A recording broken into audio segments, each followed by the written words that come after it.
Hello everyone, welcome back to my channel. ಇವತ್ತಿನ special ಮದುವೆ ಮನೆಯಲ್ಲಿ ಇಲ್ಲ ಹೋಟೆಲಲ್ಲೆಲ್ಲ ಮಾಡ್ತಾರಲ್ಲ ಟೊಮೆಟೊ ಬಾತು, ಅಷ್ಟೇ ರುಚಿಯಾದ ಟೊಮೆಟೊ ಬಾತ್ ಮನೇಲಿ ಕೂಡ ಮಾಡ್ಬೋದು. ತುಂಬ ಸಿಂಪಲ್ ಮತ್ತು ಟೇಸ್ಟಿಯಾಗಿರುತ್ತೆ.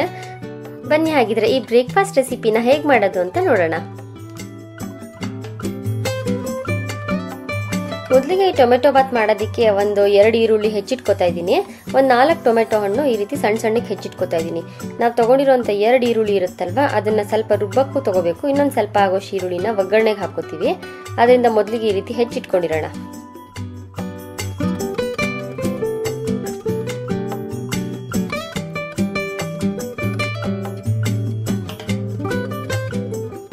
ಹೀಗೆ ಈರುಳ್ಳಿ, ಟೊಮೆಟೊ ಹಣ್ಣು ಮತ್ತು ಸ್ವಲ್ಪ ಆಗೋಷ್ಟು ಪುದೀನಾನು ಸಣ್ಣ ಸಣ್ಣಗೆ ಈ ರೀತಿ ಕಟ್ ಮಾಡಿ ಎತ್ತಿಟ್ಕೊಂಡಿದ್ದೀನಿ.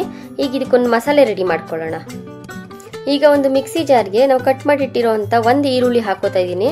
ಅದಕ್ಕೆ ಸ್ವಲ್ಪ ಆಗೋಷ್ಟು ಕೊತ್ತಂಬರಿ ಸೊಪ್ಪು, 1 ಮುಷ್ಟಿ ಆಗೋಷ್ಟು ಬೆಳ್ಳುಳ್ಳಿ, ಒಂದು 2 ಇಂಚ್ ಆಗೋಷ್ಟು ಶುಂಠಿ, ಒಂದು 3 ಸ್ಪೂನ್ ಆಗೋಷ್ಟು ಹಸಿ ಕಾಯಿ ತುರಿ, ನಾವು ಈ ಸ್ಪೂನಲ್ಲೇ ತೋರಿಸ್ತಾ ಇದ್ದೀನಿ, ಅದನ್ನು ಹಾಕೋತಾ ಇದ್ದೀನಿ. ಈಗ ನಾವು ಹೆಚ್ಚಿಟ್ಕೊಂಡಿದ್ದೀವಲ್ಲ ಟೊಮೆಟೊ ಹಣ್ಣು, ಅದರಲ್ಲಿ 1 ಟೊಮೆಟೊ ಹಣ್ಣು ಆಗೋಷ್ಟು, ಅಂದರೆ ಒಂದು ಸ್ವಲ್ಪ ಹಾಕ್ಕೊಂಡ್ರೆ ಸಾಕು.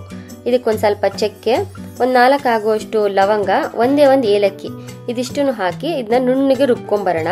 ನೀರು ಹಾಕಕ್ಕೆ ಹೋಗಬೇಡಿ. ನೀರು ಬೇಕು ಅಂತಂದ್ರೆ ಒಂದು ಅರ್ಧ ಕಪ್ ಹಾಕೊಂಡ್ರೆ ಸಾಕು. ಇದನ್ನೆಲ್ಲ ಈಗ ತುಂಬ ಫೈನ್ ಪೇಸ್ಟ್ ಆಗಬೇಕು. ನುಣ್ಣಗೆ ರುಬ್ದಷ್ಟು ತುಂಬ ಚೆನ್ನಾಗಿ ಬರುತ್ತೆ. ಈಗ ಟೊಮೆಟೊ ಬಾತ್ ಮಾಡೋದಕ್ಕೆ ಮಸಾಲೆ ರೆಡಿಯಾಗಿದೆ. ಒಂದು ಕುಕ್ಕರ್ ಇಟ್ಕೊಳ್ಳೋಣ ಈಗ ಸ್ಟವ್ ಮೇಲೆ. ಅದಕ್ಕೊಂದು 3 ರಿಂದ 4 ಸ್ಪೂನ್ ಆಗುವಷ್ಟು ಎಣ್ಣೆ ಹಾಕ್ಕೊಂಡಿದ್ದೀನಿ. ಇಲ್ಲಾಂದರೆ ಒಂದು 2 ಸ್ಪೂನ್ ಎಣ್ಣೆ, 2 ಸ್ಪೂನ್ ತುಪ್ಪ ಕೂಡ ಹಾಕ್ಕೋಬೋದು. ಎಣ್ಣೆ ಕಾದ್ಮೇಲೆ ಅದಕ್ಕೆ ಪಲಾವ್ ಎಲೆ, ಮರಾಠಿ ಮೊಗ್ಗು, ಕಲ್ಲು ಹೂವು, ಒಂದು ಸ್ವಲ್ಪ ಸೋಂಪು, ಒಂದು ಸ್ವಲ್ಪ ಆಗುವಷ್ಟು ಜಾಕಾಯಿ, ಇದಿಷ್ಟು ಹಾಕ್ಕೊಳ್ಳೋಣ. ನೋಡಿ, ಈಗ ಎಣ್ಣೆಲಿ ಹಾಕಿದ್ಮೇಲೆ ಈ ರೀತಿ ಸ್ಪೈಸಸ್ ಎಲ್ಲ ಸಿಡಿಬೇಕು. ಒಳ್ಳೆ ಘಮ ಘಮ ಅನ್ನತ್ತೆ. ಆ ಪರಿಮಳ ಬಂದಮೇಲೆ ಇದಕ್ಕೆ ಇನ್ನೊಂದು ಮಿಕ್ಕಿದ ಈರುಳ್ಳಿ ಇಟ್ಕೊಂಡಿದ್ವಲ್ಲ ಸಣ್ಣಕ್ಕೆ ಹೆಚ್ಚಿದ್ದು, ಅದನ್ನು ಹಾಕ್ಕೊಂಡು ಫ್ರೈ ಮಾಡ್ಕೋಬೇಕು. ಈರುಳ್ಳಿ ಎಲ್ಲ ಎಣ್ಣೆಲಿ ಚೆನ್ನಾಗಿ ಫ್ರೈ ಆದಮೇಲೆ ನಾವು ಹೆಚ್ಚಿಟ್ಟಿರೋಂಥ ಪುದೀನಾನು ಹಾಕ್ಕೊಂಡು ಈಗ ಮಿಕ್ಸ್ ಮಾಡ್ಕೊಳ್ಳೋಣ.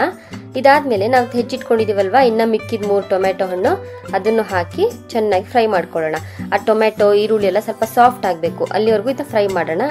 ಇದಕ್ಕೇನೆ ಈಗ ನೆನೆಸಿಟ್ಟಿರೋಂಥ ಬಟಾಣಿ, ಇಲ್ಲಾಂದರೆ ಹಸಿ ಬಟಾಣಿ ಇದ್ರೂ ಹಾಕೊಬೋದು. ಇದನ್ನೆಲ್ಲ ಹಾಕಿ ಚೆನ್ನಾಗಿ ಮಿಕ್ಸ್ ಮಾಡ್ಕೊಳ್ಳೋಣ. ಇದಕ್ಕೀಗ 3/4 ಸ್ಪೂನ್ ಆಗುವಷ್ಟು ಉಪ್ಪು, ಒಂದು 1/4 ಟೀ ಸ್ಪೂನ್ ಆಗುವಷ್ಟು ಅರಿಶಿನ, ಈಗ ಎಲ್ಲ ಒಂದ್ಸತಿ ಮಿಕ್ಸ್ ಮಾಡ್ಕೊಳ್ಳೋಣ. ಇದಕ್ಕೆ ನಾವು ಆಗಲೇ ಗ್ರೈಂಡ್ ಮಾಡಿ ಇಟ್ಟಿದ್ವಲ್ಲ ಮಸಾಲೆ, ಅದನ್ನು ಹಾಕಿ ಚೆನ್ನಾಗಿ ಫ್ರೈ ಮಾಡೋಣ. ಒಂದು 2 ರಿಂದ 3 ನಿಮಿಷ ಮಿಕ್ಸ್ ಮಾಡ್ಕೊಂಡ್ರೆ ಸಾಕು. ನೋಡಿ, ಈ ರೀತಿ ಸುತ್ತ ಎಣ್ಣೆ ಬಿಡ್ತಾ ಬರುತ್ತೆ. ಇದಾದ್ಮೇಲೆ ನಾವೀಗ 1 ಸ್ಪೂನ್ ಆಗುವಷ್ಟು ಅಚ್ಚ ಖಾರದ ಪುಡಿ, ಒಂದು 1/4 ಟೀ ಸ್ಪೂನ್ ಆಗುವಷ್ಟು ಧನಿಯಾ ಪುಡಿ ಹಾಕೋತಾ ಇದ್ದೀನಿ ನಾನು. ಇದನ್ನೆಲ್ಲ ಹಾಕಿ ಈಗ ಮಿಕ್ಸ್ ಮಾಡ್ಕೊಳ್ಳೋಣ. ಇದರಲ್ಲಿ ಟೊಮೆಟೊ ಬಾತ್ ಮಾಡೋದಕ್ಕೆ ನಾನು ಇಲ್ಲಿ ತೋರಿಸ್ತಾ ಇದ್ದೀನಲ್ಲ ಗ್ಲಾಸು, ಇದರಲ್ಲಿ 1 ಗ್ಲಾಸ್ ಆಗುವಷ್ಟು ಅಕ್ಕಿ ತೊಗೊಂಡಿದ್ದೀನಿ. ಅದಕ್ಕೆ ನಾನು 2 ಗ್ಲಾಸ್ ಆಗುವಷ್ಟು ನೀರು ಹಾಕೋತಾ ಇದ್ದೀನಿ. 1:2 ಅನ್ನೋ ರೇಷಿಯೋ ಇಟ್ಕೊಳ್ಳಿ. ಇದನ್ನೆಲ್ಲ ಮಿಕ್ಸ್ ಮಾಡಿದ್ಮೇಲೆ ಒಂದು ಕುದಿ ಬರಲಿ. ನೋಡಿ, ಈ ರೀತಿ ಕುದಿಯಕ್ಕೆ ಸ್ಟಾರ್ಟ್ ಆಗ್ತಾ ಇರುವಾಗ ನಾವು 1 ಗ್ಲಾಸ್ ಅಕ್ಕಿನ ತೊಳೆದಿಟ್ಕೊಂಡಿದ್ದೀವಲ್ಲ, ಈಗ ಅದನ್ನು ಕೂಡ ಹಾಕೊಂಡು ಮಿಕ್ಸ್ ಮಾಡ್ಕೊಳ್ಳೋಣ. ಈ ಟೈಮಲ್ಲಿ ಉಪ್ಪು ಸರಿ ಇದೆಯಾ ಅಂತ ಒಂದ್ಸತಿ ರುಚಿ ನೋಡ್ಕೊಳ್ಳಿ. ಲಾಸ್ಟಲ್ಲಿ ಇದಕ್ಕೊಂದು ಸ್ವಲ್ಪ ಆಗುವಷ್ಟು ಕಸೂರಿ ಮೆಥಿ ಹಾಕೊಳ್ಳಿ, ತುಂಬ ರುಚಿ ಬರುತ್ತೆ. ಇಲ್ಲಾಂದರೆ ಒಗ್ಗರಣೆ ಟೈಮಲ್ಲಿ ಹೆಚ್ಚಿರೋಂಥ ಮೆಂತ್ಯ ಸೊಪ್ಪು ಹಾಕಿದ್ರೂ ಅಷ್ಟೇ, ತುಂಬ ಚೆನ್ನಾಗಿರುತ್ತೆ. ಈಗ ಕುಕ್ಕರ್ ಕ್ಲಾಪ್ ಕ್ಲೋಸ್ ಮಾಡಿ 2 ವಿಜಿಲ್ ಹೊಡಿಸ್ಕೊಳ್ಳೋಣ. ನೋಡಿ, ಈಗ ಟೊಮೆಟೊ ಬಾತ್ ರೆಡಿಯಾಗಿದೆ. ಸಿಂಪಲ್, ಕ್ವಿಕ್ ಮತ್ತು ಟೇಸ್ಟಿಯಾಗಿ ಮಾಡ್ಬೋದು. ತುಂಬ ಇಷ್ಟಪಡ್ತಾರೆ. ಈ ರೀತಿ ಟೊಮೆಟೊ ಬಾತ್ ನೀವು ಟ್ರೈ ಮಾಡಿ. ಮದುವೆ ಮನೆಯಲ್ಲೆಲ್ಲ ಮಾಡ್ತಾರೆ, ಇಲ್ಲಾಂದರೆ ಹೋಟೆಲಲ್ಲೆಲ್ಲ ಕೊಡ್ತಾರೆ ಅಂತಾರಲ್ಲ, ಅಷ್ಟೇ ರುಚಿಯಾಗಿರುತ್ತೆ. ಹೇಳಿದ್ದೆಲ್ಲ ಇಂಗ್ರೀಡಿಯೆಂಟ್ಸು ಹಾಕಿ ಇದೇ ರೀತಿಯಾದ ಸ್ಪೆಷಲ್ ಮತ್ತು ತುಂಬ ಟೇಸ್ಟಿಯಾದ ಟೊಮೆಟೊ ಬಾತ್ ನೀವು ಕೂಡ ಮಾಡ್ಬೋದು. ನೀವು ಈ ರೆಸಿಪಿನ ಮಾಡಿ ಹೇಗೆ ಬಂತು ಅಂತ ಕಮೆಂಟ್ ಮಾಡಿ. ಈ ವಿಡಿಯೋ ನಿಮಗೆ ಇಷ್ಟ ಆಗಿದ್ದಲ್ಲಿ ಲೈಕ್ ಮಾಡಿ, ಶೇರ್ ಮಾಡಿ, ಹಾಗೆ ನನ್ನ ಚಾನಲ್ನ ಸಬ್ಸ್ಕ್ರೈಬ್ ಮಾಡ್ಕೊಳ್ಳಿ. Thank you.